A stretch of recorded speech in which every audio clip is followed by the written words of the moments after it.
조선시대 어느 고을에 박무관이라는 사람이 살고 있었습니다. 그는 무과에 급제하여 관직에 나아간 사람이었는데 특이하게도 관상을 보는 재주가 있었습니다. 어려서부터 할아버지에게 관상학을 배웠던 그는 사람의 얼굴만 보면 그 사람의 앞날을 어느 정도 짐작할 수 있었습니다. 박무관은 처음에는 이 능력을 좋은 일에 썼습니다. 부하 군사들 중에서 장래가 촉망되는 이들을 골라 특별히 훈련시켰고 문제를 일으킬 만한 사람들은 미리 주의를 주어 큰 사고를 방지했습니다. 덕분에 그가 관리하는 부대는 군기가 바로 서 있었고 상관들로부터 좋은 평가를 받았습니다. 그러던 어느 날 박무관은 한양으로 공무차 출장을 가게 되었습니다. 길을 가던 중 주막에서 쉬게 되었는데 그곳에서 한 젊은 선비를 만나게 되었습니다. 이름은 김진사라고 했는데 과거 시험을 보러 가는 길이라고 했습니다. 박무관은 김진사의 얼굴을 보는 순간 깜짝 놀랐습니다. 그의 얼굴에는 대단한 출세의 관상이 새겨져 있었던 것입니다. 이마는 넓고 밝았으며 눈빛은 맑고 날카로웠고 코는 우뚝하게 솟아 있었습니다. 입술은 두툼하면서도 단정했고 턱은 각이 져 있었습니다. 이런 관상은 흔히 보기 어려운 귀한 상이었습니다. 저 젊은이는 틀림없이 급제하여 높은 벼슬에 오를 것이로구나. 박무관은 속으로 생각했습니다. 그런데 그때 문득 한 가지 생각이 떠올랐습니다. 만약 저 젊은이와 친분을 쌓아둔다면 훗날 그가 높은 자리에 올랐을 때 자신에게도 도움이 되지 않겠는가 하는 생각이었습니다. 박무관은 김진사에게 다가가 말을 걸었습니다. 선비님, 과거를 보러 가시는 길이라 하셨는데 혹시 같이 한잔하시겠소?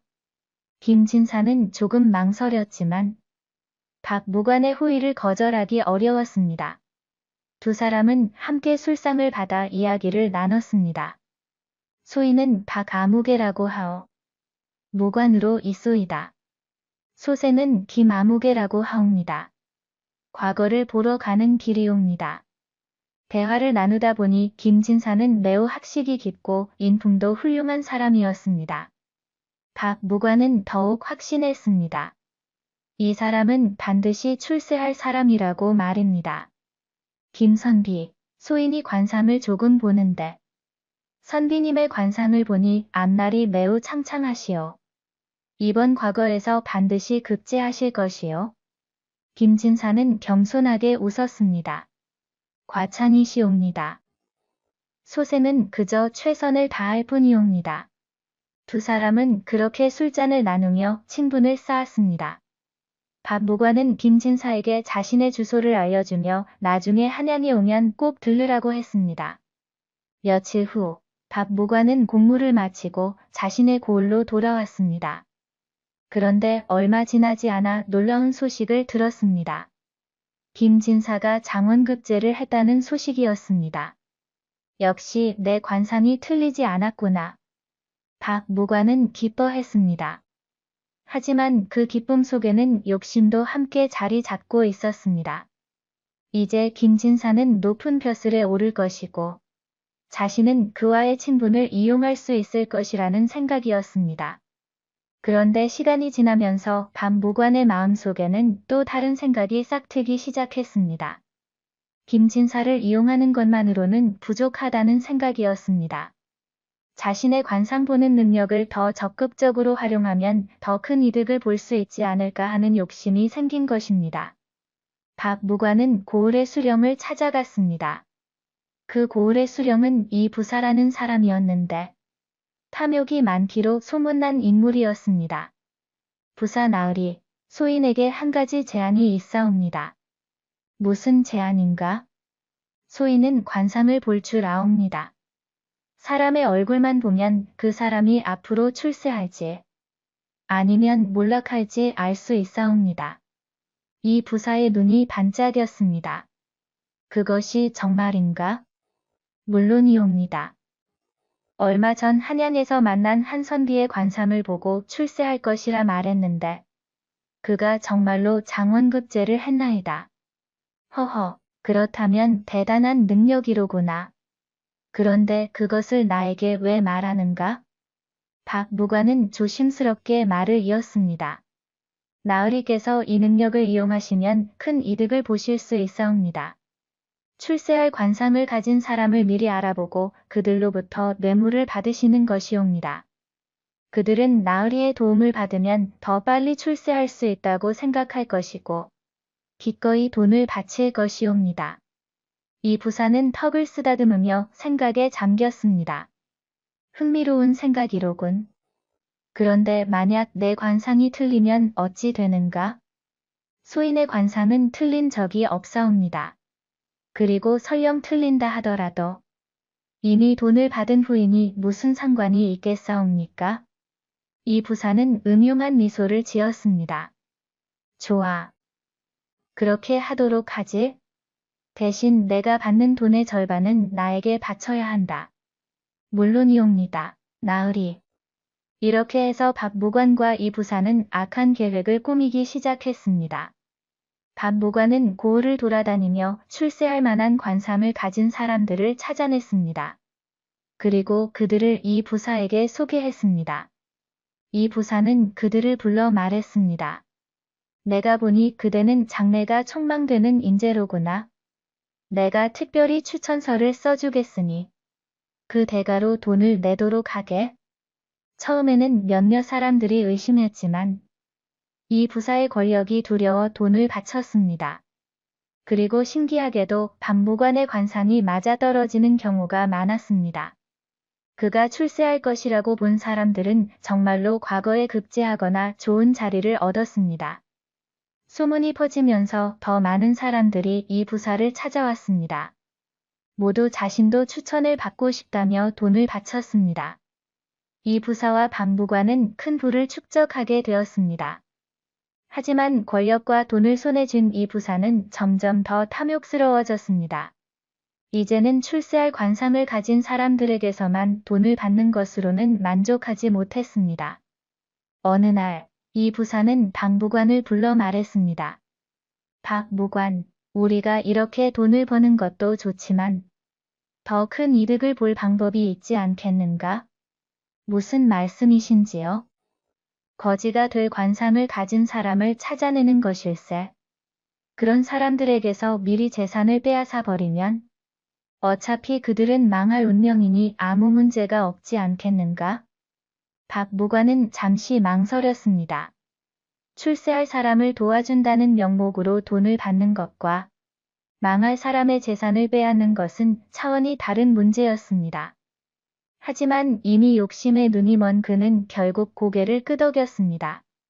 좋은 생각이 옵니다. 나으리. 박 무관은 고을을 돌아다니며 몰락할 관상을 가진 사람을 찾기 시작했습니다. 그러던 중 한 선비의 집 앞을 지나가게 되었습니다. 대문 밖에서 그 선비를 보는 순간 박 무관은 놀라지 않을 수 없었습니다. 그 선비의 관상에는 불길한 기운이 가득했습니다. 이마에는 어두운 그림자가 드리워져 있었고 눈가에는 재물을 잃을 상이 보였으며 입가에는 고난의 흔적이 있었습니다. 박 무관의 경험으로 보건대 이 사람은 조만간 큰 화를 입고 모든 재산을 잃을 운명이었습니다. 저 사람이다. 박 무관은 서둘러 이 부사에게 보고했습니다. 나으리, 정선비라는 사람을 찾아냈나이다. 그의 관상을 보니 조만간 큰 재앙을 만나 거지가 될 상이옵니다. 그래? 그 사람이 재산이 많은가? 들리는 말로는 제법 넉넉하다고 하옵니다. 조상 대대로 물려받은 토지가 많다고 하옵니다. 이 부사는 탐욕스러운 미소를 지었습니다. 좋아. 그렇다면 그 재산을 빼앗도록 하지. 어차피 그가 망할 운명이라면 그 재산이 우리 손에 들어오는 것이 낫지 않겠는가? 며칠 후 정선비는 관아에 불려갔습니다. 이 부사가 그를 불렀다는 것이었습니다. 정선비, 들어오게. 정선비는 영문도 모른 채 이 부사 앞에 섰습니다. 소인을 부르신 이유가 무엇이옵니까? 자네에게 들은 바가 있어서 말일세. 자네가 몰래 세금을 빼돌렸다는 첩보가 들어왔네. 그게 무슨 말씀이옵니까? 소인은 그런 일을 한 적이 없나이다. 정선비는 깜짝 놀라 항변했습니다. 하지만 이 부사는 이미 모든 것을 계획해둔 상태였습니다. 증거가 있네. 증인도 있고 말일세. 이 부사는 미리 매수해둔 거짓 증인들을 불러들였습니다. 그들은 정선비가 세금을 빼돌리는 것을 보았다고 거짓 증언을 했습니다. 이게 어찌 된 일이옵니까? 소인은 정말로 그런 일을 한 적이 없사옵니다. 정선비는 억울함에 목소리를 높였지만 이 부사는 들은 척도 하지 않았습니다. 증거와 증인이 있는데 무슨 소리인가? 자네의 재산을 몰수하겠네. 그것으로 세금을 보충하도록 하지. 나으리, 제발 다시 한번 살펴주시옵소서. 소인은 정말로 결백하옵니다. 하지만 이 부사의 결정은 확고했습니다. 정선비의 모든 토지와 재산이 관아로 몰수되었습니다. 하루아침에 모든 것을 잃은 정선비는 거리로 쫓겨났습니다. 이것은 억울한 일이요. 하늘이 알고 땅이 아는 일이요. 정선비는 눈물을 흘리며 하늘을 향해 절규했지만 아무도 그의 말을 들어주지 않았습니다. 한편 이 부사와 박무관은 정선비의 재산을 나눠 가졌습니다. 두 사람은 매우 만족스러워했습니다. 역시 관상을 보는 능력이 있으니 이런 일도 할 수 있구나. 앞으로도 계속 이런 식으로 하세. 그리하겠나이다, 나으리. 하지만 그들이 미처 알지 못한 것이 있었습니다. 정선비의 관상을 잘못 본 것이었습니다. 정선비의 얼굴에 드리워져 있던 어두운 그림자는 일시적인 것이었고 사실 그는 큰 복을 받을 운명이었던 것입니다. 정선비는 모든 것을 잃고 거리를 헤매게 되었습니다. 굶주림과 추위에 시달리며 하루하루를 연명했습니다. 하지만 그는 절망하지 않았습니다. 자신의 결백을 믿었고 언젠가는 진실이 밝혀질 것이라고 믿었습니다. 어느 날 정선비는 한 늙은 스님을 만났습니다. 스님은 정선비의 얼굴을 보더니 놀라워했습니다. 그대의 관상을 보니 큰 복을 받을 상이로군. 그런데 어찌 이런 처지가 되었는가? 정선비는 자신에게 일어난 모든 일을 스님에게 말했습니다. 스님은 고개를 끄덕이며 말했습니다. 그대는 억울한 일을 당했구나. 하지만 염려하지 말게. 하늘은 반드시 정의를 세우시느니 그대의 결백이 밝혀질 날이 올 것이네. 스님은 정선비에게 먹을 것과 입을 옷을 주었습니다. 그리고 한 가지 조언을 해주었습니다. 한양으로 가서 암행어사께 억울함을 호소하게. 그곳에서 그대의 진실이 밝혀질 것이네. 정선비는 스님의 말을 따라 한양으로 향했습니다. 긴 여정 끝에 한양에 도착한 정선비는 암행어사를 만날 수 있었습니다. 그리고 자신이 겪은 억울한 일을 모두 고했습니다. 암행어사는 정선비의 말을 듣고 분노했습니다. 이런 부당한 일이 있단 말인가? 내가 직접 그 고을에 가서 진상을 밝혀보겠소. 암행어사는 미행복으로 변장하고 정선비가 살던 고을로 내려갔습니다. 그리고 은밀히 조사를 시작했습니다.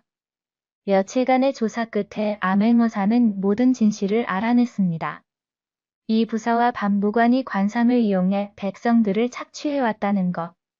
그리고 정선비를 모함하여 재산을 빼앗았다는 것을 모두 밝혀낸 것입니다. 마침내 암행어사는 이 부사를 찾아갔습니다. 관아에 들어선 암행어사는 마패를 꺼내 들었습니다. 암행어사 출두요. 이 부사와 박무관은 얼굴이 새하얗게 질렸습니다. 이 부사, 그대는 백성들의 피땀을 착취하고 무고한 선비를 모함하여 재산을 빼앗았도다. 그 죄를 어찌 용서할 수 있겠는가? 어사 나으리, 용서하소서. 소인이 잠시 정신이 나가서 박무관, 그대 역시 마찬가지다. 하늘이 준 능력을 악한 일에 썼으니 그 죄가 더욱 무겁도다. 용서해 주시옵소서. 하지만 암행어사는 단호했습니다. 이 부사와 박무관은 즉시 체포되어 한양으로 압송되었습니다. 그들이 빼앗은 모든 재산은 원래 주인들에게 돌려졌습니다. 정선비도 자신의 재산을 모두 돌려받았습니다. 그리고 억울함을 씻게 되었습니다. 암행어사는 정선비의 인품과 학식을 높이 평가하여 조정에 청구했습니다. 얼마 후 정선비는 과거에 급제하여 벼슬길에 올랐습니다. 그는 청렴하고 정직한 관리로 이름을 떨쳤습니다. 백성들을 사랑하고 정의를 세우는 일에 앞장섰습니다. 반면 이 부사와 박무관은 엄한 처벌을 받았습니다. 그들의 재산은 모두 몰수되었고 유배형에 처해졌습니다. 특히 박무관은 하늘이 준 능력을 악용한 죄로 더 무거운 벌을 받았습니다. 유배지에서 박무관은 깊이 뉘우쳤습니다. 내가 어리석었구나. 관상을 보는 능력이 있었다면 그것을 좋은 일에 써야 했는데 욕심에 눈이 멀어 무고한 사람을 해쳤으니 이 어찌 하늘의 도리를 어긴 일이 아니겠는가? 그는 남은 생을 참을하며 살았습니다. 유배지의 가난한 사람들을 도우며 자신의 잘못을 숙지하려 노력했습니다. 한편 정선비는 높은 벼슬에 올랐습니다. 그는 자신이 겪었던 억울함을 잊지 않고 백성들이 부당한 일을 당하지 않도록 힘썼습니다. 특히 탐관오리들을 엄하게 다스렸고 억울한 일을 당한 사람들을 도왔습니다.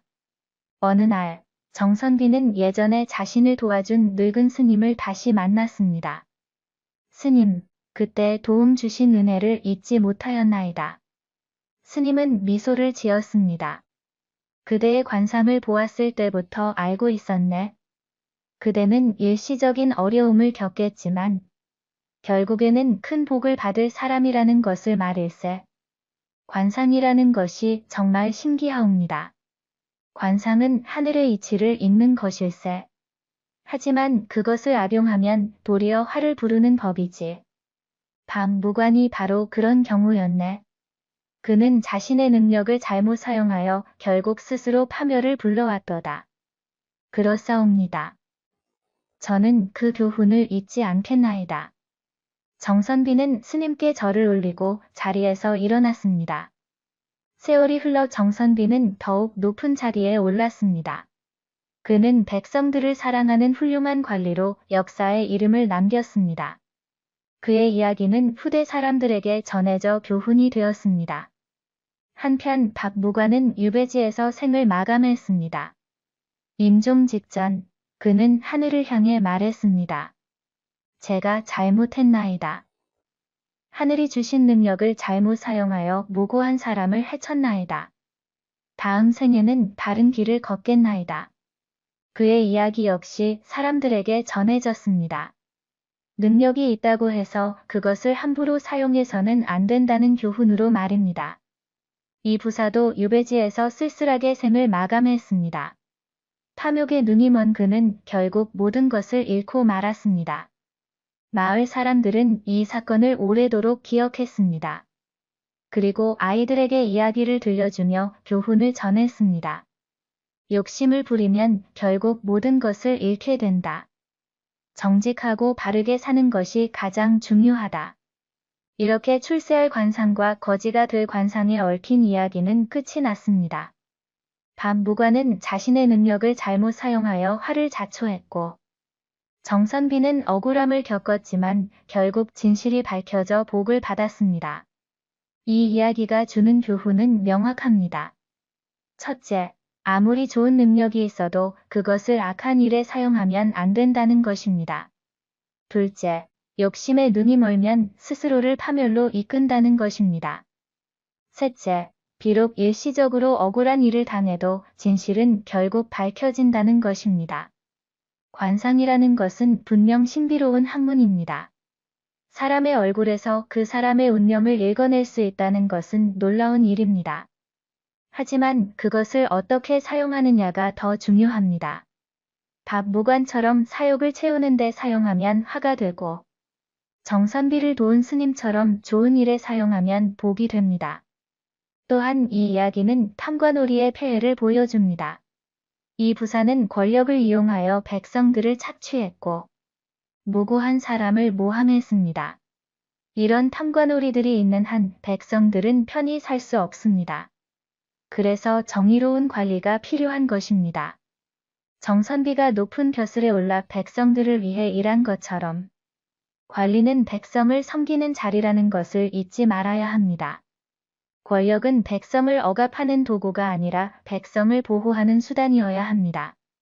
이 이야기는 수백 년이 지난 지금도 우리에게 많은 것을 생각하게 합니다.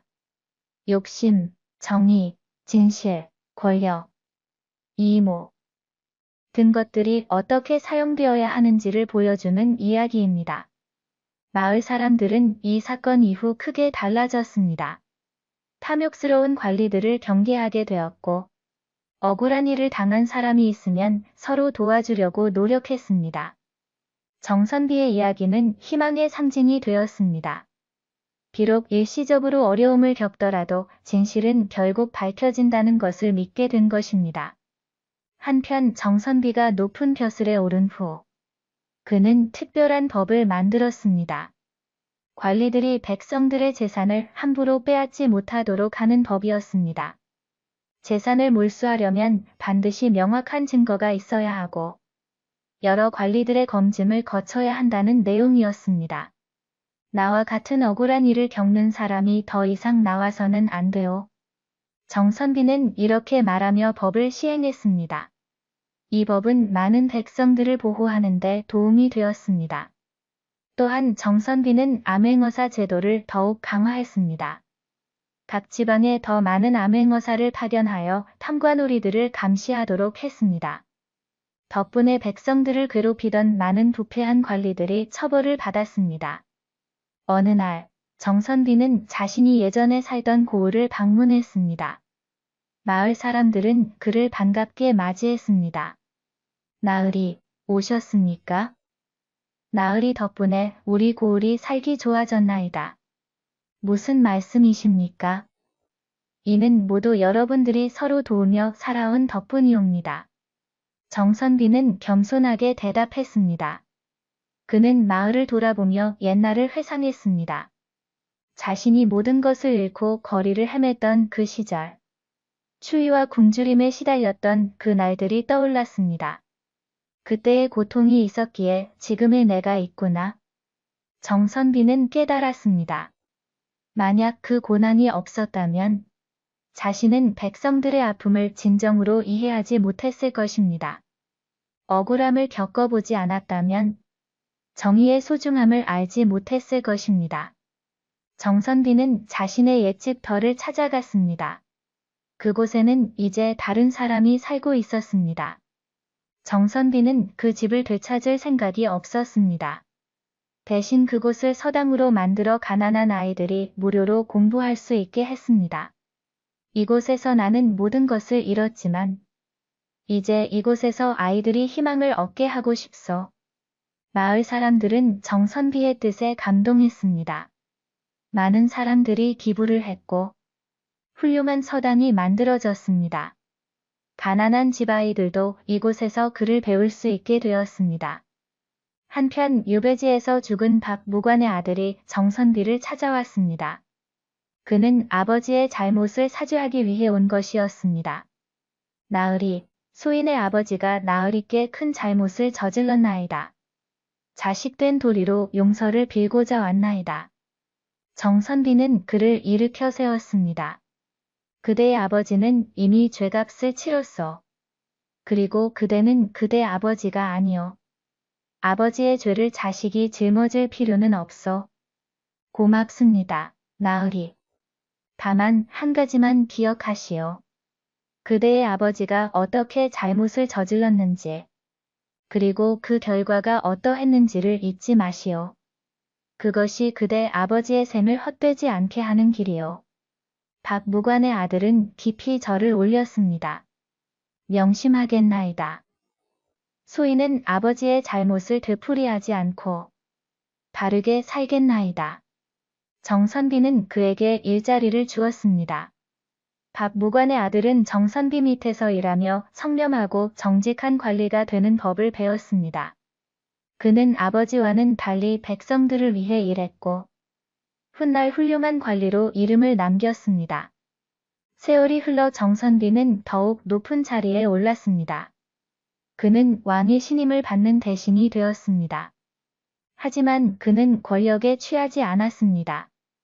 항상 백성들을 생각했고 정의를 세우는 일에 앞장섰습니다. 어느 날 왕이 정선비에게 물었습니다. 병은 어떻게 항상 그렇게 백성들을 위할 수 있는가? 그 비결이 무엇인가? 정선비는 공손히 대답했습니다. 전하, 소신은 한때 모든 것을 잃고 거리를 헤맨 적이 있나이다. 그때 굶주림이 무엇인지, 추위가 얼마나 고통스러운지, 억울함이 얼마나 가슴 아픈 것인지 알게 되었나이다. 그 경험이 있었기에 백성들의 마음을 이해할 수 있었나이다. 왕은 감동하여 말했습니다. 과인도 백성들의 마음을 더 잘 이해해야겠구나. 경의 말을 명심하겠노라. 그날 이후 왕은 더욱 백성들을 사랑하는 정치를 펼쳤습니다. 정선비의 영향을 받은 것이었습니다. 한편 이 부사의 가족들도 몰락하고 말았습니다. 이 부사가 부정하게 모은 재산은 모두 몰수되었고 가족들은 빈곤하게 살게 되었습니다. 하지만 그의 딸은 아버지의 잘못을 반면교사로 삼아 바르게 살았습니다. 그녀는 가난하지만 정직하게 살았고 이웃들을 도우며 살았습니다. 어느 날 그녀는 정선비를 만날 기회가 있었습니다. 그녀는 아버지의 잘못을 사죄했습니다. 나으리, 소녀의 아버지가 나으리께 큰 잘못을 저질렀나이다. 죄송하옵니다. 정선비는 그녀를 위로했습니다. 그대는 잘못이 없소. 오히려 그대는 아버지와는 다른 길을 걷고 있으니 훌륭하오. 고맙습니다. 나으리. 정선비는 그녀에게 도움을 주었습니다. 그녀가 작은 가게를 열 수 있도록 자금을 지원해 주었고 그녀는 그 돈으로 작은 포목점을 열었습니다. 정직하게 장사를 한 그녀는 조금씩 형편이 나아졌습니다. 이렇게 정선비는 자신을 해친 사람들의 가족들까지도 용서하고 도왔습니다. 이것이 진정한 용서이고 진정한 관용이었습니다. 세월이 더 흘러 정선비는 나이가 들었습니다. 그는 벼슬에서 물러나 고향으로 돌아왔습니다. 마을 사람들은 그를 성대하게 환영했습니다. 나으리, 돌아오셨습니까? 이제 나으리가 아니라 그냥 정선비일 뿐이요. 편하게 대하시오. 정선비는 고향에서 조용히 살았습니다. 서당에서 아이들을 가르치고 이웃들과 어울리며 평화로운 노년을 보냈습니다. 어느 날 정선비는 제자들을 모아놓고 자신의 이야기를 들려주었습니다. 내가 젊었을 때 억울한 일을 당한 적이 있었느니라. 탐욕스러운 관리들이 나를 모함하여 모든 재산을 빼앗아갔지. 나는 거리를 헤매며 굶주림과 추위에 시달렸느니라. 제자들은 놀라며 물었습니다. 그런 일이 있었습니까? 그때 어떻게 견디셨나이까? 희망을 잃지 않았느니라. 진실은 반드시 밝혀진다고 믿었고 정의는 결국 승리한다고 믿었느니라. 그 믿음이 나를 지탱해 주었느니라. 그렇다면 그 관리들을 미워하지 않으셨나이까? 처음에는 미워했지. 하지만 시간이 지나면서 깨달았느니라. 미움은 나 자신을 해칠 뿐이라는 것을 말이지. 그래서 용서하기로 했느니라. 제자들은 감동했습니다. 선생님은 정말 대단하십니다. 아니다. 나도 평범한 사람일 뿐이니라. 다만 한 가지를 깨달았을 뿐이지. 진정한 승리는 상대를 무너뜨리는 것이 아니라 자신의 마음을 지키는 것이라는 것을 말이니라. 정선비의 가르침은 제자들에게 깊은 영향을 주었습니다. 그들은 선생님의 가르침을 따라 정직하고 정의로운 사람으로 자라났습니다. 정선비가 세상을 떠난 후 마을 사람들은 그를 기리기 위해 사당을 세웠습니다. 매년 그의 제사를 지내며 그의 덕을 기렸습니다. 그의 이야기는 대대손손 전해져 많은 사람들에게 교훈이 되었습니다. 이 이야기가 우리에게 전하는 메시지는 분명합니다. 첫째, 능력은 선한 일에 사용해야 한다는 것입니다. 박무관은 관상을 보는 뛰어난 능력이 있었지만 그것을 욕심을 채우는 데 사용하여 결국 파멸했습니다. 둘째, 탐욕은 스스로를 파괴한다는 것입니다. 이 부사는 권력과 재물에 대한 욕심으로 부정한 일을 저질렀고 결국 모든 것을 잃었습니다. 셋째, 진실은 결국 밝혀진다는 것입니다. 정선비는 억울한 일을 당했지만 포기하지 않고 끝까지 진실을 밝히려 노력했고 결국 명예를 회복했습니다. 넷째, 용서와 관용의 힘입니다. 정선비는 자신을 해친 사람들을 용서했고 그들의 가족들까지 도왔습니다. 이것이 진정한 승리였습니다. 다섯째, 고난은 사람을 성장시킨다는 것입니다. 정선비는 고난을 통해 백성들의 고통을 이해하게 되었고 그것이 그를 훌륭한 관리로 만들었습니다.